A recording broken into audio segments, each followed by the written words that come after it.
विंश परिच्छेद। तथाई श्री ललित माधवे उद्गिन्नाद भूत माधुरी परिमलस्याभिरलीलस्व मे द्वैतं हस्तो समीक्षयन् मुहुरसौ चित्र्यते चारणः चेतो केली कुतूहले तरलितं सत्यं सखे मामकं यस्य प्रेक्ष्य स्वरूपतां ब्रजबधू सारूप्य मन्निच्छति। कलिजुग पावन अवतार परम करुणामय श्री गौरांग सुंदरे परम अंतरंग प्रिय पार्षद वर्ज पूज्यपाद श्री कृष्णदास कविराज गोस्वामी महाशय ताहार श्री श्री चैतन्य चरितामृत नामक श्री ग्रंथेर मध्य लीलार विंश परिच्छेदे श्रीमान महाप्रभु कर्तृक श्री सनातन शिक्षा वर्णना करितेছেন।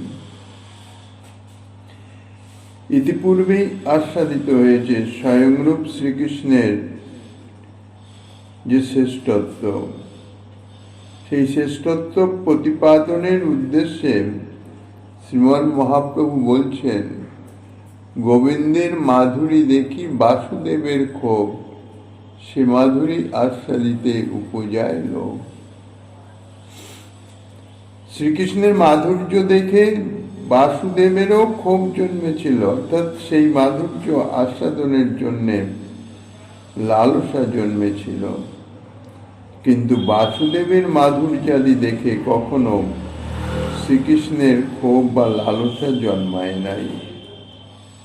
ইহাতেই বাসুদেব এবং শ্রীকৃষ্ণের মাধুর্যের যে তারতম্য, অর্থাৎ একই স্বরূপ, কিন্তু ব্রজেন্দ্রনন্দন শ্রীকৃষ্ণের যিনি স্বয়ংরূপ, তাঁর যে মাধুর্য ইত্যাদির যে সর্বশ্রেষ্ঠত্ব তাহা প্রতিপাদিত হয়েছে, তাহারই প্রমাণ স্বরূপ ললিত মাধবের এই শ্লোকের উদ্ধৃতি দিয়েছেন। এই শ্লোকে বলছেন, মথুরায় গন্ধর্ব নৃত্যকালে গোপবেশ নন্দনন্দন শ্রীকৃষ্ণের বেশধারী গন্ধর্বকে দেখে বাসুদেব, অর্থাৎ মথুরায় বসুদেব নন্দন বাসুদেব, তিনি প্রিয় সখা উদ্ধবকে সহর্ষে বলেছেন, হে সখে, অহো নন্দনন্দন বেশধারী এই নট অদ্ভুত মাধুর্য পরিমল প্রকাশক এবং গোপলীলাকারী আমার, অর্থাৎ শ্রীকৃষ্ণের দ্বিতীয় রূপ, কৃত্রিম রূপ প্রদর্শন করাইয়া পুনঃ পুনঃ আমাকে চমৎকৃত করিতেছে। এই নটের মত সদৃশী মূর্তি দেখে গোপলীলাকারী শ্রীকৃষ্ণের সহিত কেলি কৌতুকার্থ অতিশয় চঞ্চলতা প্রাপ্ত আমার মন ব্রজবধূ শ্রী রাধার সারূপ্য ধারণ করবার নিমিত্ত ইচ্ছা করিতেছে, ইহা আমি সত্য বলিতেছি। অর্থাৎ শ্রীকৃষ্ণ যখন মথুরায় অবস্থান করিতেছিলেন কংসবধের পরে, সমস্ত পরিজনগণ সহ, সেই সময় একদিন গন্ধর্বগণ তারা শ্রীকৃষ্ণের ব্রজলীলার অভিনয় করেছিলেন, নাটক করে সেই রকম। সেই অভিনয়ে যে গন্ধর্ব শ্রীকৃষ্ণ সেজেছিলেন, শ্রীকৃষ্ণ রূপধারী সেই গন্ধর্বের শ্রীঅঙ্গে যোগমায়ার প্রভাবে শ্রীকৃষ্ণের মাধুর্য আদি প্রকাশিত হয়েছিল। সেই মাধুর্য দর্শন করে বাসুদেব কৃষ্ণ, অর্থাৎ শ্রীকৃষ্ণ, মথুরাধীশ শ্রীকৃষ্ণ, তিনি এতই আনন্দিত হয়েছিলেন যে প্রিয় সখা উদ্ধবকে খুব আনন্দের সঙ্গে সহর্ষে বলেছেন, হে উদ্ধব, এই যে গন্ধর্ব, এটা যে নাটক হচ্ছে, সেই নাটক দেখতে দেখতে দেখতে বলেছিল এই যে গন্ধর্ব অর্থাৎ নাটক, অর্থাৎ শ্রীকৃষ্ণের চরিত্রে যিনি অভিনয় করছেন, শ্রীকৃষ্ণ অর্থাৎ ব্রজেন্দ্র নন্দন শ্রীকৃষ্ণের, তো বলছেন যে আমার ব্রজের বেশ ধারণ করে নৃত্য করিতেছেন সেই নটক উদ্গিন্নাদ ভূত মাধুরী পরিমল প্রসরণশীল অদ্ভুত মাধুরীর অর্থাৎ মাধুর্যের পরিমল যাহার, অপরূপ মাধুর্য যার প্রকাশিত হইতেছে।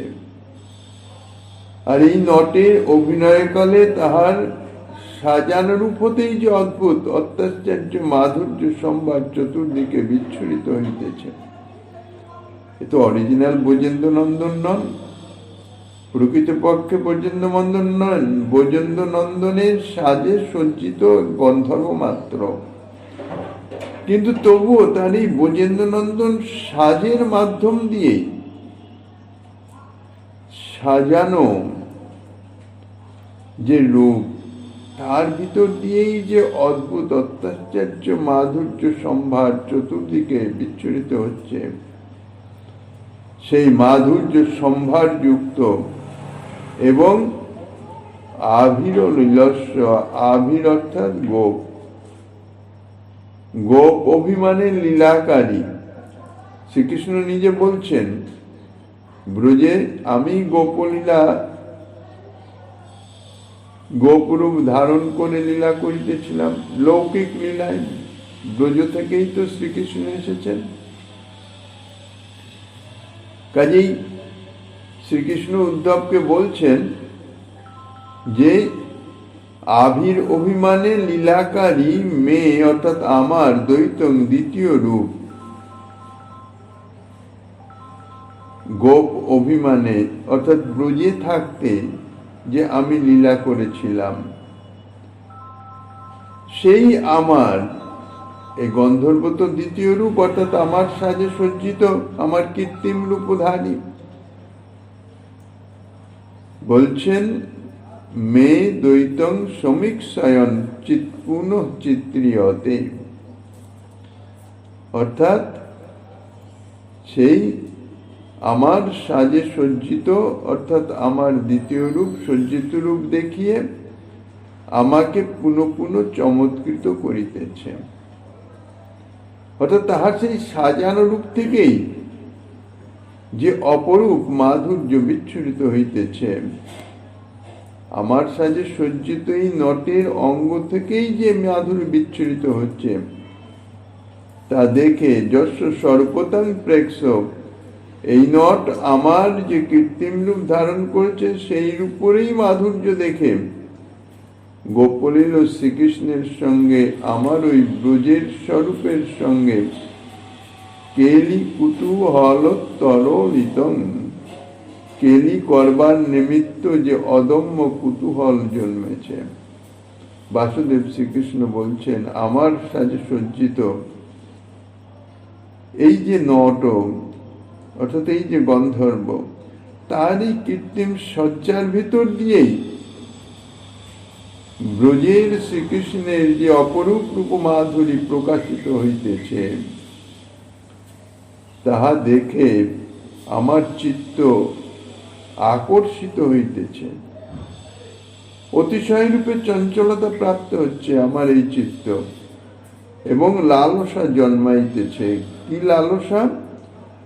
ব্রজবধূ সারূপ্যম অন্নিচ্ছতি, ব্রজবধূ শ্রীরাধার সারূপ্য অর্থাৎ শ্রীরাধার ন্যায় আকৃতি ও রূপ লাভ করে শ্রীকৃষ্ণের মাধুর্য আস্বাদন করবার জন্য অনবরত ইচ্ছা করিতেছে। কেননা শ্রীকৃষ্ণ বলছেন উদ্ধবকে যে আমার ব্রজ স্বরূপের প্রেয়সিত শ্রীমতী রাধারানী, আর তিনি আমার মাধুর্যের সম্যক আস্বাদনের সমর্থা ছিলেন। সেই জন্য শ্রী রাধারই নাই আমার ব্রজের স্বরূপের মাধুর্য আস্বাদনের জন্য আমার লোভ জন্মাচ্ছে। এতে বোঝা যায় যে বাসুদেব শ্রীকৃষ্ণেরই যখন ব্রজেন্দ্রনন্দন শ্রীকৃষ্ণের সাজানো রূপ দেখেই সে মাধুর্য আস্বাদনের যে আকাঙ্ক্ষা বা লালসা জন্মাচ্ছে, তাইলে শ্রীকৃষ্ণের ব্রজেন্দ্রনন্দন শ্রীকৃষ্ণের মাধুর্য সর্বোত্তম সর্বোপরি বিরাজমান। মথুরায় জয়ছে গন্ধর্ব নিত্য দর্শনে, পুনঃদ্বারকাতে জয়ছে চিত্র বিলোকনে।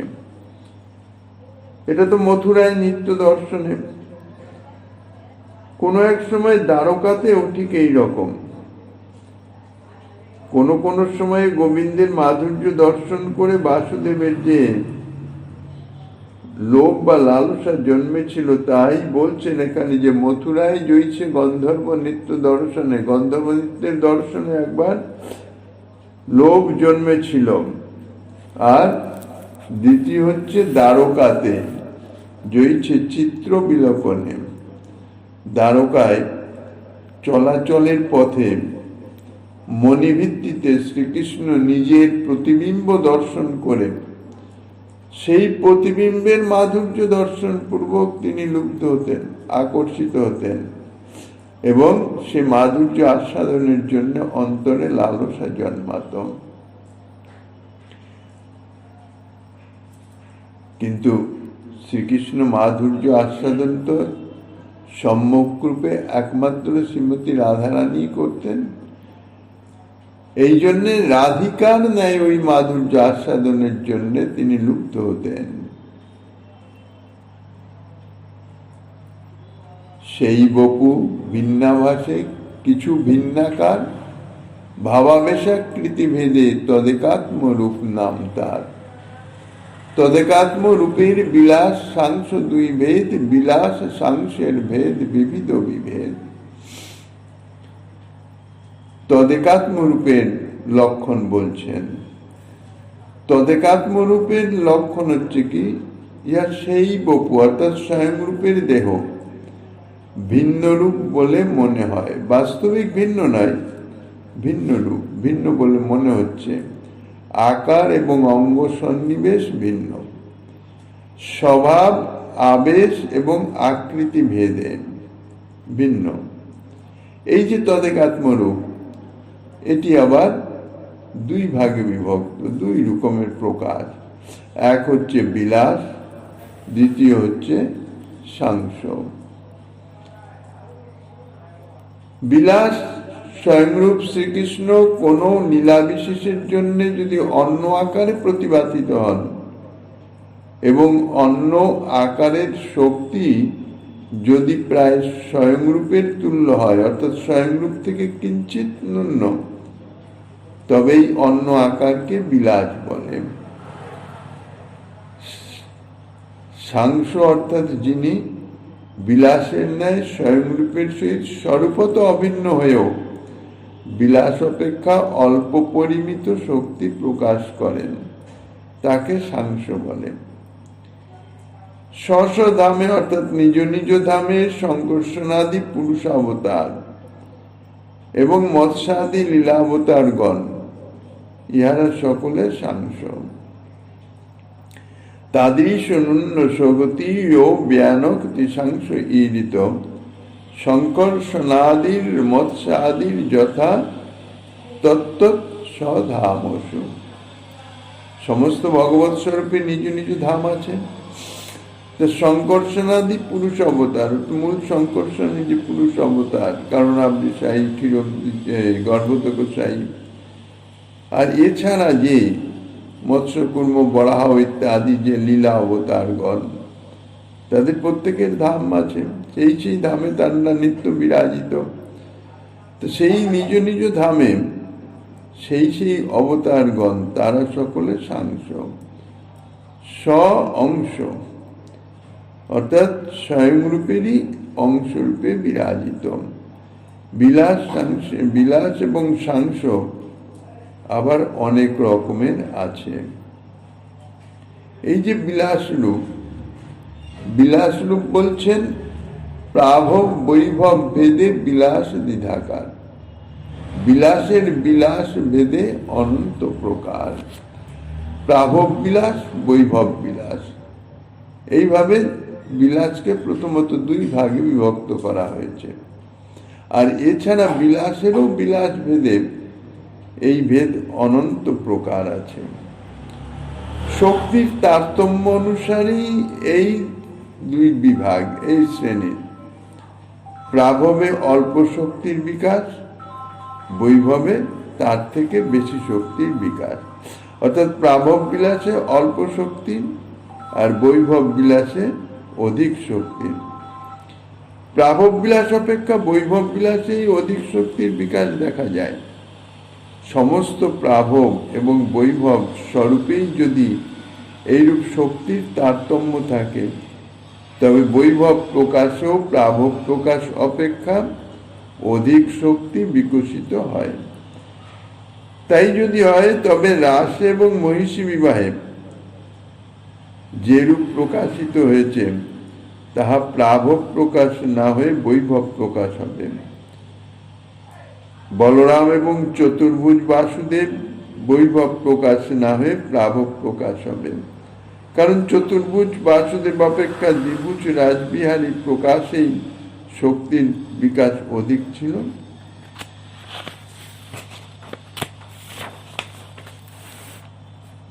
প্রাভব বিলাস বাসুদেব, শঙ্কর্ষণ, প্রদ্যুম্ন, অনিরুদ্ধ মুখ্য চারিজন।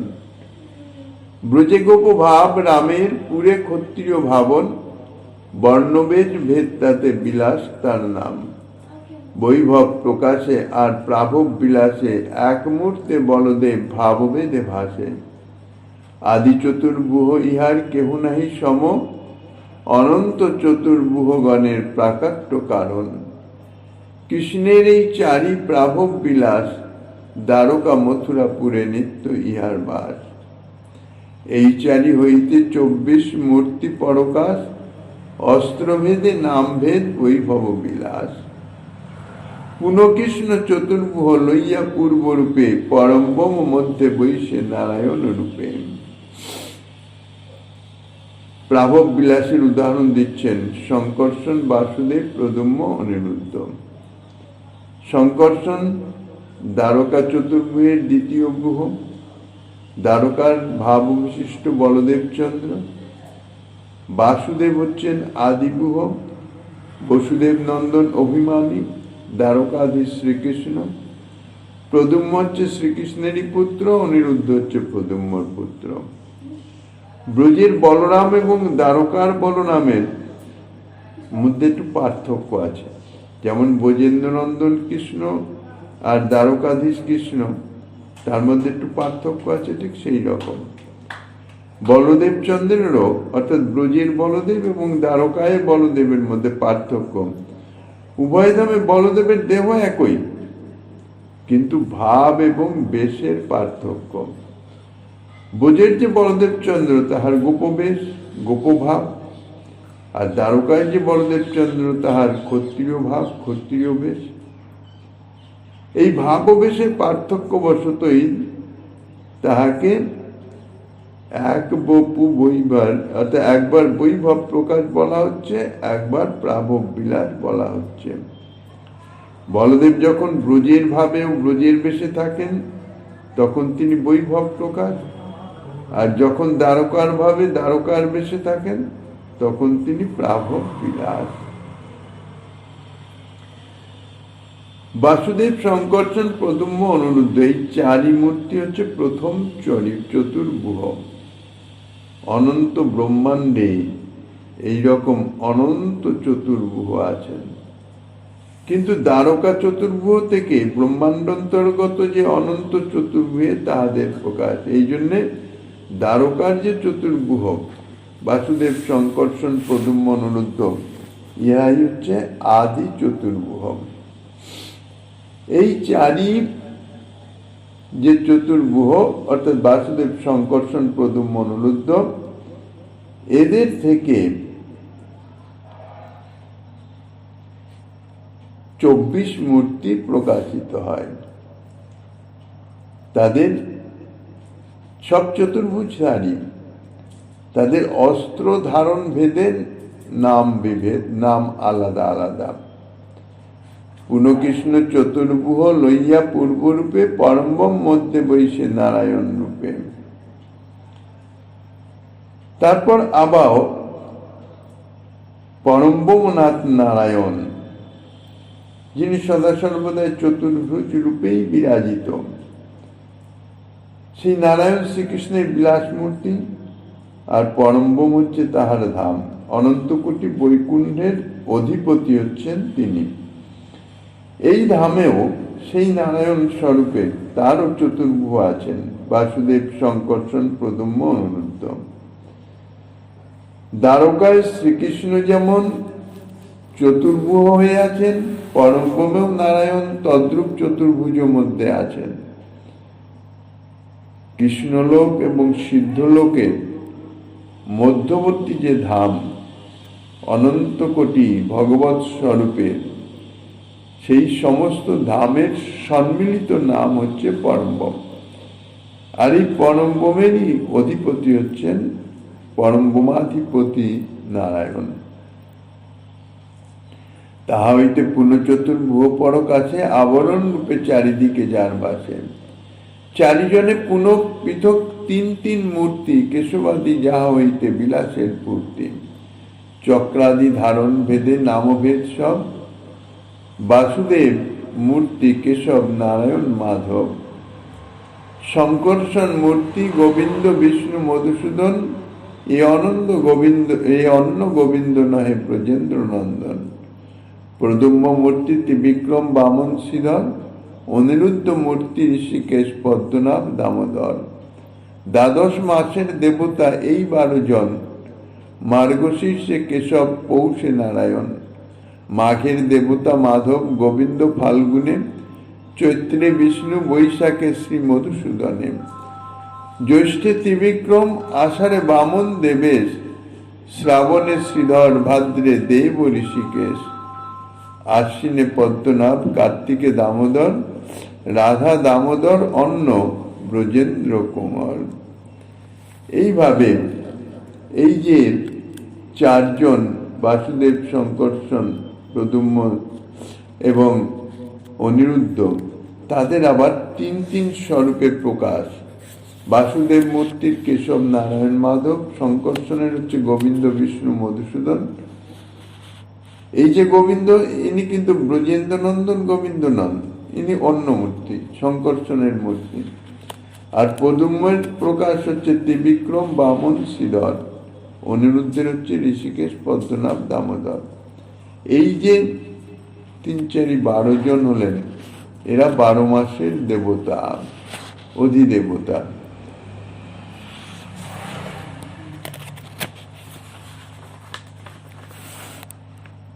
অষ্টধৃতি ভেদ নাম ভেদের কারণ, চক্রাদি ধারণ ভেদ শুনো সনাতন। সম্বন্ধ তত্ত্ব অর্থাৎ শ্রী গোবিন্দের তত্ত্ব শ্রীমন মহাপ্রভু বর্ণনা করছেন, কিভাবে কত রূপে সেই ব্রজেন্দ্রনন্দন স্বয়ং কৃষ্ণের যে প্রকাশ। এই যে 24 অবতার, অর্থাৎ এই 24 যে স্বরূপ, তার সবই চতুর্ভুজ, কিন্তু অস্ত্র, শঙ্খচক্র, গদা, পদ্ম। এই শঙ্খচক্র, গদা, পদ্ম 4 হাতে ধারণ করে আছেন ভিন্ন ভিন্ন ভাবে। আর সেই অস্ত্র ধারণের শুধু তাহাদের ভেদ, অর্থাৎ নাম ভেদ। মহাপ্রভু সেটি বর্ণনা করছেন, কিভাবে অস্ত্র ধারণের ক্রমটা বলছেন। দক্ষিণাদ হস্ত হইতে বামাদ পর্যন্ত চক্রাদ্যস্ত্র ধারণের গণনার অন্ত। ডান দিকের নিচের যে বাহু, প্রথমে সেই বাহু, তারপরে ডান দিকের উপরের বাহু, তারপর বাম দিকের উপরের বাহু, তারপর বাম দিকের নিচের বাহু, অধবাহু।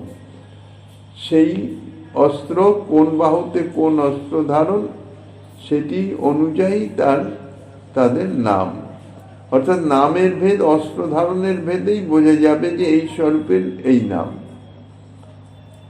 যেটা বর্ণনা আছে সিদ্ধার্থ সংহিতায়। সেটাই বলছেন। সিদ্ধার্থ সংহিতা করে 24 মূর্তি গণন, তার মতে কহি আগে চক্রাদি ধারণ। কবিরাজ গোস্বামী পাদ বর্ণনা করছেন, বাসুদেব গদা শঙ্খ চক্র পদ্ম কর, অর্থাৎ ডান দিকের নিচের হাতে গদা, ডান দিকের উপরের হাতে শঙ্খ, বাম দিকের উপরের হাতে চক্র, আর বাম দিকের নিচের হাতে হচ্ছে পদ্ম। এইভাবেই বর্ণনা করে যাচ্ছেন।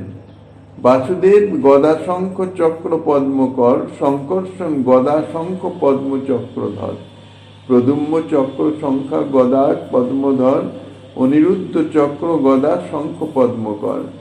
পরব্রহ্মে বাসুদেবাদী নিজ নিজ অস্ত্রধর, শ্রীকেশব পদ্ম শঙ্খ চক্র গদাকর, নারায়ণ শঙ্খ পদ্ম গদা চক্রধর, শ্রী মাধব গদা চক্র শঙ্খ পদ্মকর, শ্রী গোবিন্দ চক্র গদা পদ্ম শঙ্খধর, বিষ্ণুমূর্তি শঙ্খ গদা পদ্ম চক্রকর, মধুসূদন চক্র শঙ্খ গদা পদ্মধর, ত্রিবিক্রম পদ্ম গদা চক্র শঙ্খকর, শ্রী বামন শঙ্খ চক্র গদা পদ্মধর, শ্রীধর পদ্ম চক্র গদা শঙ্খকর, ঋষিকেশ গদা চক্র পদ্ম শঙ্খধর, পদ্মনাভ শঙ্খ পদ্ম চক্র গদাকর, দামোদর পদ্ম চক্র গদা শঙ্খধর, পুরুষোত্তম চক্র পদ্ম শঙ্খ গদাকর, অচ্যুত গদা পদ্ম চক্র শঙ্খকর, নরসিংহ চক্র পদ্ম গদা শঙ্খধর, জনার্দন পদ্ম চক্র শঙ্খ গদাধর, শ্রীহরি শঙ্খ চক্র পদ্ম গদাকর, শ্রীকৃষ্ণ শঙ্খ গদা পদ্ম চক্রকর, অধক্ষজ পদ্ম গদা শঙ্খ চক্রধর, শ্রী উপেন্দ্র শঙ্খ গদা চক্র পদ্মধর। এই 24 মূর্তি শঙ্খ চক্রাদিক কর। হয় শীর্ষ পঞ্চরাত্রে কহে 16 জন, তার মতে কহিয়েবে চক্রাদি ধারণ। কেশব ভেদ পদ্ম শঙ্খ গদা চক্রধর, মাধব ভেদ চক্র গদা পদ্ম শঙ্খকর, নারায়ণ ভেদ নানা ভেদ অস্ত্রধর, ইত্যাদি ভেদ এই সব অস্ত্রকর। স্বয়ং ভগবান আর লীলা পুরুষোত্তম এই দুই নাম ধরে ব্রজেন্দ্র নন্দন। স্বয়ং ভগবান এবং লীলা পুরুষোত্তম এই দুইটি স্বয়ংরূপ ব্রজেন্দ্র নন্দনের অপর দুইটি নাম। এই দুইটি তাহার স্বরূপগত নাম, অস্ত্রধারণ ভেদ হিসাবে তার নাম নয়। পুরীর আবরণ রূপে পুরীর নবদিশে, নবগুহ রূপে নবমূর্তি পরকাশে। মথুরাদি যে ধাম, সেই ধামের 9 দিকে, পূর্ব পশ্চিম উত্তর দক্ষিণ 4 দিক, আর ঈশান অগ্নি নৈঋত বায়ু এই 4 কোণে, 4 4 8 হলো, আর ঊর্ধ্ব দিক এই 9 দিক। এই 9 দিকে 9 রূপে বিদ্যমান আছেন, যাহা লঘু ভাগবতামৃতে বর্ণিত আছে। চত্বার বাসুদেবাত্মা নারায়ণ নৃসিংহ কৌ, হয়গ্রীব মহাক্র ব্রহ্মা চেতি নবোদিতা। বাসুদেবাদি 4 মূর্তি, বাসুদেব শঙ্কর্ষণ প্রদ্যুম্ন অনিরুদ্ধ, আর নারায়ণ নৃসিংহ হয়গ্রীব বরাহ এবং ব্রহ্মা, এই 9 মূর্তিকে নবগুহ বলা হয়ে থাকে। প্রকাশ বিলাসের এই কইল বিবরণ, সাংসের ভেদেবে শুনো সনাতন। শঙ্কর্ষণ মৎস্যাদিক 2 ভেদ তার, পুরুষ অবতার শঙ্কর্ষণ লীলাবতার আর। অবতার হয় কৃষ্ণের সর্ববিধ প্রকার, পুরুষাবতার 1, লীলা অবতার আর। গুণাবতার আর মন্বন্তর অবতার, যুগাবতার আর সত্তাবেশ অবতার।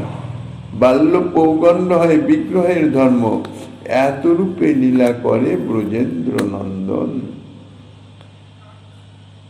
কৃষ্ণের অবতার হচ্ছেন 6 রকম, পুরুষ অবতার, লীলা অবতার, গুণাবতার, মন্বন্তর অবতার, যুগাবতার এবং সত্তাবেশ অবতার। প্রকাশ বিলাস রূপে এবং পুরুষ অবতার ইত্যাদি 6 রকম অবতার রূপে সর্বরূপে শ্রীকৃষ্ণই লীলা করিতেছেন।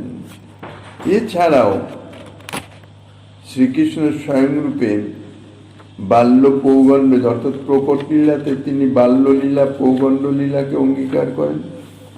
স্বরূপে তো তিনি নিত্য কিশোর বিদ্যমান, কিন্তু প্রকট লীলাতে তিনি বাল্য অর্থাৎ ৫ম বৎসর বয়স পর্যন্ত, জন্মলীলার অনুকরণ করে ৫ বছর পর্যন্ত যে লীলা করেন তা হচ্ছে বাল্যলীলা, আর ৫ বছর থেকে ১০ বছর পর্যন্ত যে লীলা করেন তা পৌগণ্ড লীলা।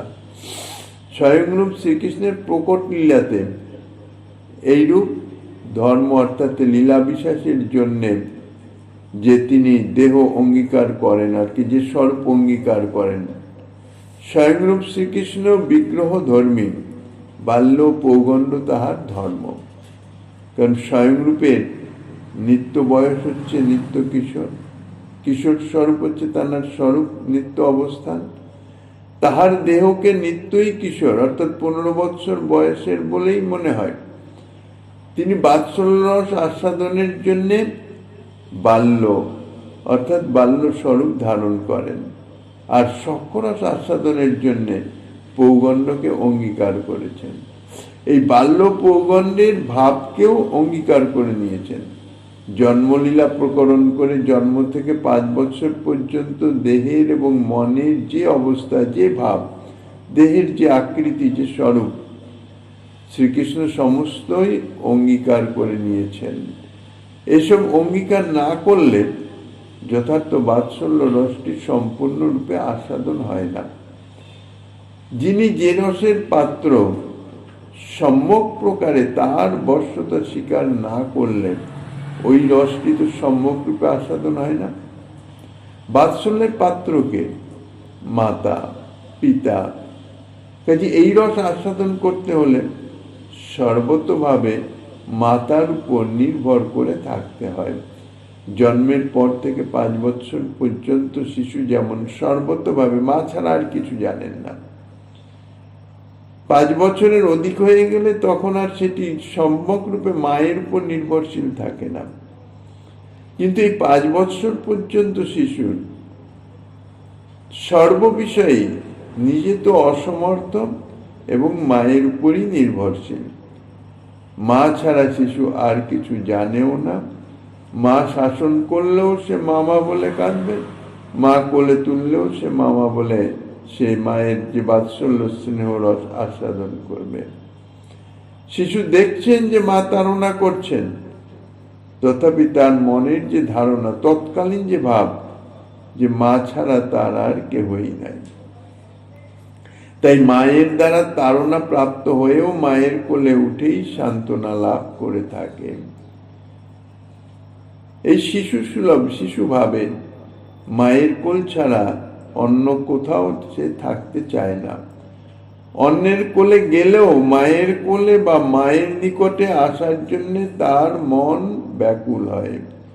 সদা সর্বদা মায়ের উপরই নির্ভরশীল মাই।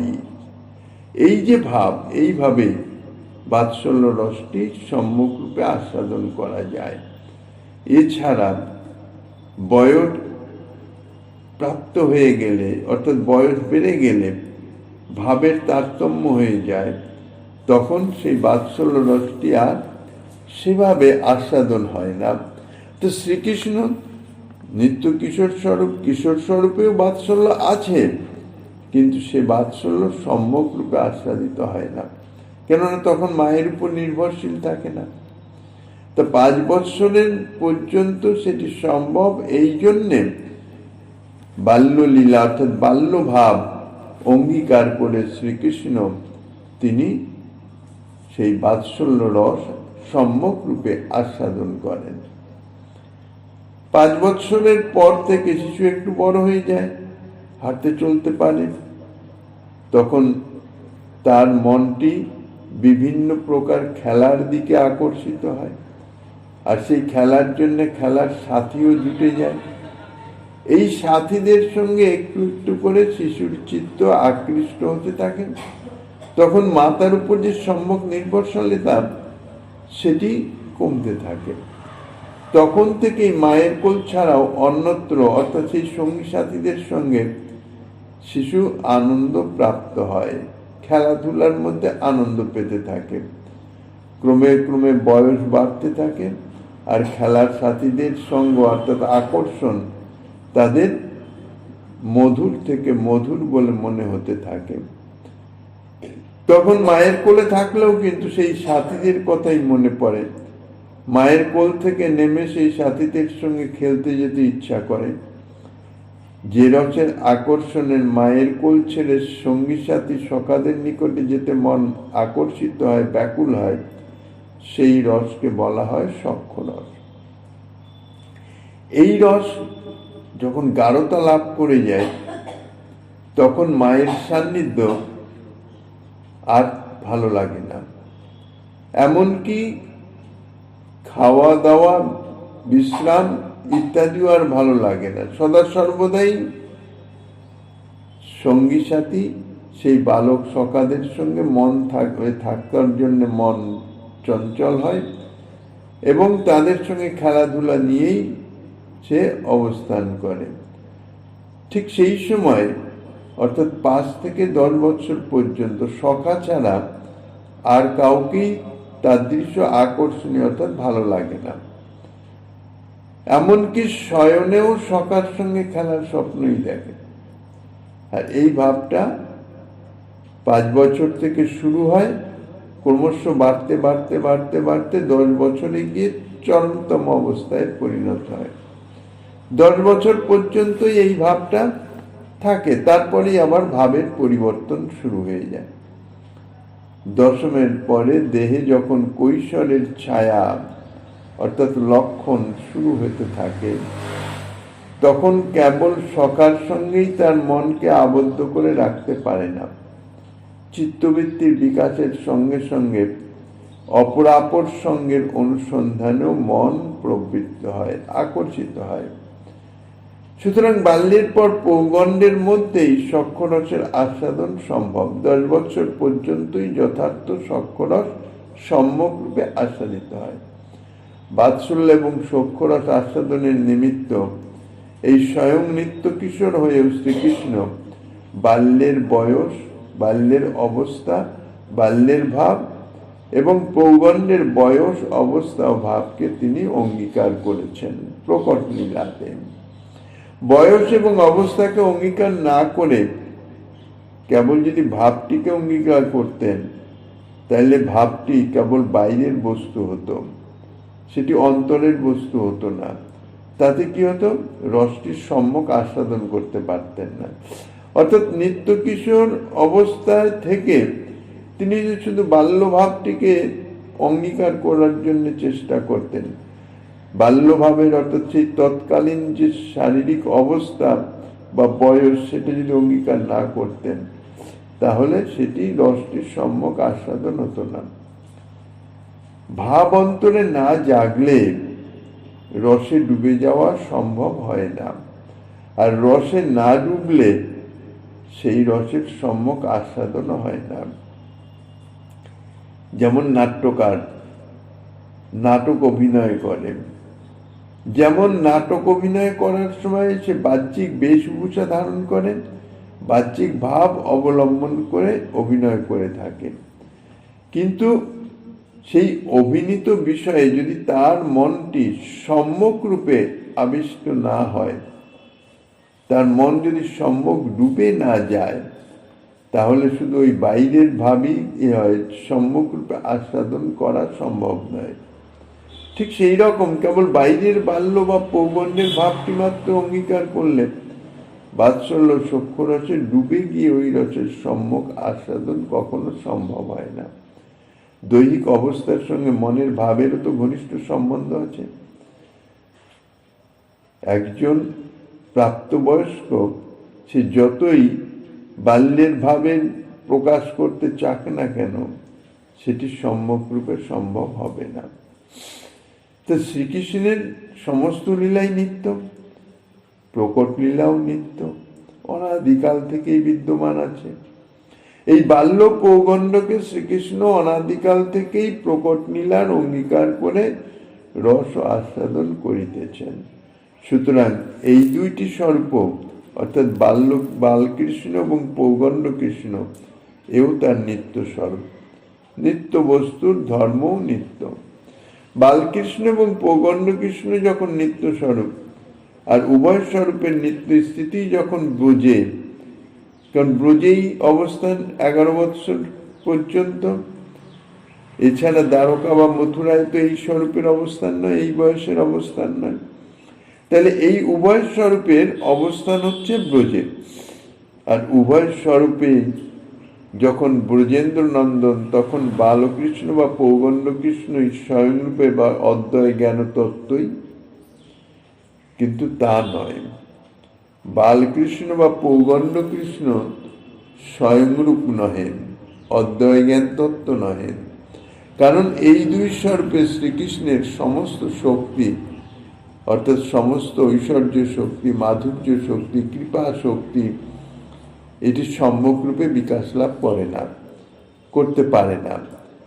কিন্তু স্বয়ংরূপ অদ্বয় জ্ঞান তত্ত্ব হতে হলে তার সমস্ত শক্তির সম্যক রূপে পূর্ণ প্রকাশ হওয়া চাই। তো যাই হোক, এত রূপেই অঙ্গকান্তি রূপ ব্রহ্ম থেকে আরম্ভ করে বালকৃষ্ণ এবং পৌগণ্ড কৃষ্ণ পর্যন্তই অনন্ত রূপে শ্রীকৃষ্ণ বিরাজিত আছেন। অনন্ত অবতার কৃষ্ণের নাহিক গণন, শাখাচন্দ্র ন্যায় করি দিক দর্শন। শ্রীকৃষ্ণের এইভাবে অবতার হচ্ছে অনন্ত, অর্থাৎ অসংখ্য, যা গণনা করা যায় না। মহাপ্রভু বলছেন যে শাখাচন্দ্রের ন্যায়, শাখা পল্লবের ভিতর দিয়ে অঙ্গুলি নির্দেশ পূর্বক যেমন আকাশস্থ চন্দ্রকে দেখানো যায়, অর্থাৎ কিঞ্চিত চন্দ্রের সে তার দৃষ্টিগোচর হয়। কোনো গাছের অসংখ্য শাখাপত্রের নিচে দাঁড়িয়ে যদি চন্দ্রকে দেখতে চাওয়া হয়, সাক্ষাৎভাবে তো চন্দ্রকে দেখা যায় না, খোলা আকাশ না হলে তো দেখা যায় না। গাছের নিচে দাঁড়ালে গাছের যে শাখাপত্র তার আড়ালে চন্দ্র পড়ে যায়, তো তখন তিনি চন্দ্রকে ওই পত্রাদির ভিতর দিয়ে কিছু কিছু দেখতে পান। যেদিকে চন্দ্র আছে আকাশের ওই দিকে অঙ্গুলি নির্দেশ করে যেমন তাকে চন্দ্র দেখানো হয়, সেই রকম অঙ্গুলি নির্দিষ্ট দিকে আকাশে চক্ষু দিয়ে ওই ব্যক্তি যেমন পত্রাদির ভিতর দিয়ে সম্পূর্ণ চন্দ্র তো কখনো দেখতে পায় না, চন্দ্রের একটু সামান্য অংশ মাত্র দেখে। তাই সেই রকম শ্রীমন মহাপ্রভু সনাতন গোস্বামীকে লক্ষ্য করে বলছেন, অর্থাৎ সনাতন গোস্বামীপাদকে উপলক্ষ করে প্রাকৃত জীবকে শ্রীকৃষ্ণের স্বরূপ বুঝাচ্ছেন। অসংখ্য শ্রীকৃষ্ণ স্বরূপ রূপ যে চন্দ্র, জীবের অজ্ঞানতারূপ শাখাপত্রের প্রভাবে জীবের ইন্দ্রিয়াদির গোচরীভূত হয় না, হতে পারে না। শ্রীকৃষ্ণ যে শক্তি বিকাশের তারতম্য অনুসারে অনন্ত স্বরূপে বিহার করিতেছেন, সেটি জীবের বুদ্ধির অগোচর। জীব তা বুঝতে পারে না, কেননা মায়াবদ্ধ জীব, অজ্ঞানতায় সে আচ্ছন্ন।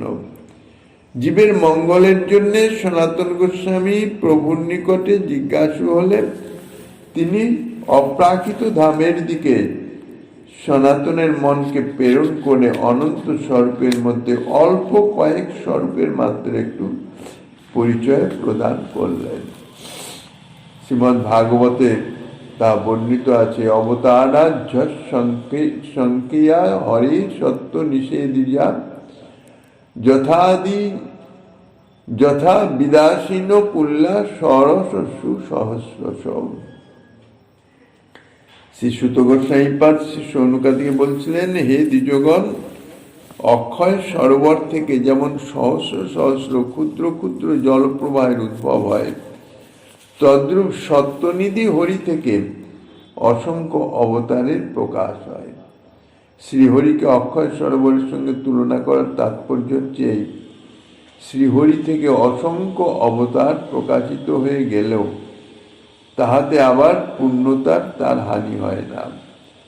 তাহার কারণে যে শ্রীহরি সত্যনিধি, সমস্ত সত্তার সমস্ত অস্তিত্বের তিনি সমুদ্র স্বরূপ।